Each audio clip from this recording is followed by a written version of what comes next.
তুরাবিন সুম্মা মিন নুতফাতিন সুম্মা মিন আলাকাতিন সুম্মা মিন মুদগাহ।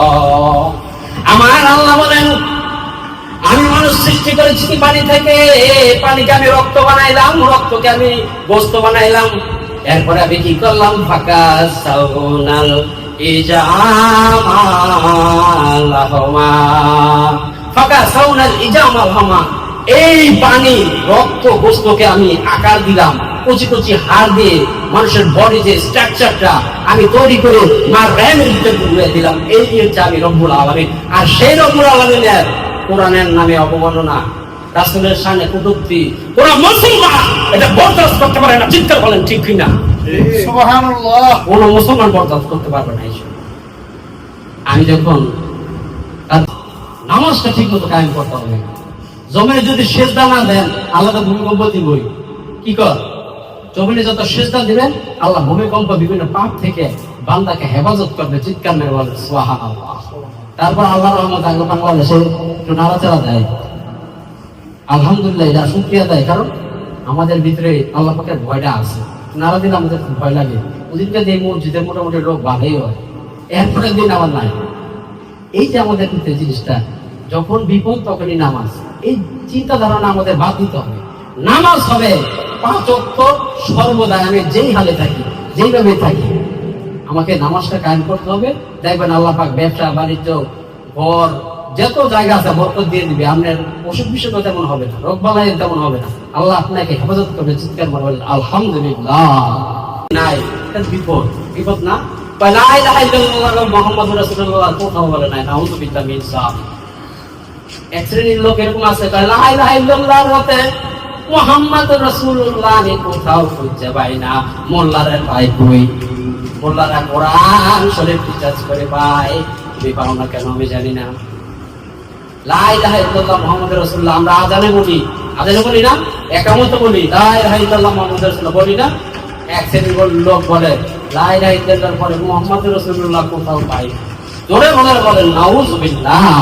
ভূমিকম্প হবে না কেন? যে সব কথা কইতাছে হয়, সুদ বেড়ে যায়, হারাম বেড়ে যায়, গুনাহ, নির্যাতন, জিনা এবং খুন খারাপি যখন বাড়তে থাকবে, দেখবেন পত্রিকা খুললেই খুন খারাপি, পত্রিকা খুললেই এরা বিভিন্ন এইসব কারণে কিন্তু ভূমিকম্প হচ্ছে।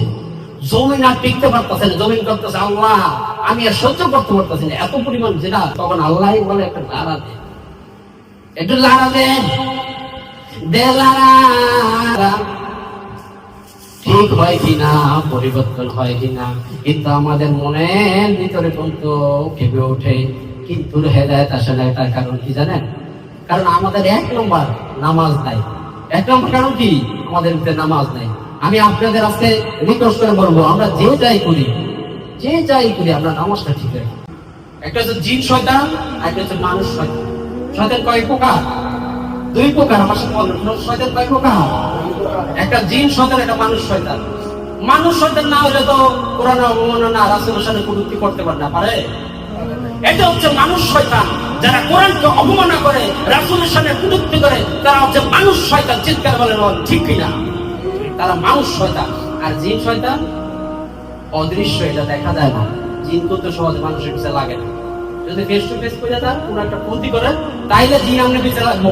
আর মানুষ শয়তান এত খারাপ, মানুষের পিছনে মানুষ কিন্তু লাগিয়ে দেয়। আছে না এরকম কিছু লোক? নাইলে ভূমিকম্প হয়নি। এরকম লোক আছে দেখে তো ভূমিকম্প হয়। তখন বুঝবা ইজা যুলজিলাতিল আরদু জিলজালাহা, সূরা জিলজালের 1 নম্বর আয়াত।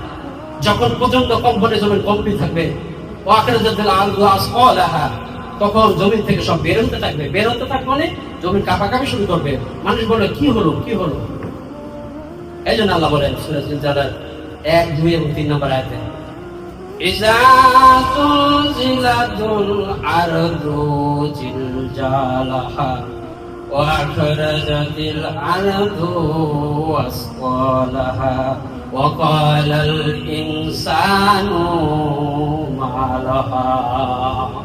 আল্লাহ রাব্বুল আলামিন বলেন, যখন প্রচন্ড কম্পনে জমি কম্পিত হবে, তখন জমিনের নিচ থেকে সব বের হতে থাকবে। মানুষ বলবে কি হচ্ছে। তখন মানুষের ভিতরে একটা পেরেশানি ঢুকে যাবে। এই জন্য আমার ভাইরা বন্ধুরা আমাদের করে সূরা দোকানের 3 নম্বর আয়াত। কেউ যদি প্রশ্ন করে সর্বরাত নাই তাহলে আর বলে দিবেন সূরা দোকানের 3 নম্বর আয়াত এবং ইবনে মাজাহ শরীফের 1390 নম্বর হাদিস। রাসূল সাল্লাল্লাহু আলাইহি সাল্লাম বলেছেন মুদ্দন শাবান রাতে যারা আমল করবে আল্লাহ পাক তাদেরকে ক্ষমা করে দিবে, কিন্তু দুইজন লোক বাদে। কয়জন লোক? দুইজন লোক বাদে। এক হচ্ছে হিংসুক আর এক হচ্ছে মুশরিক।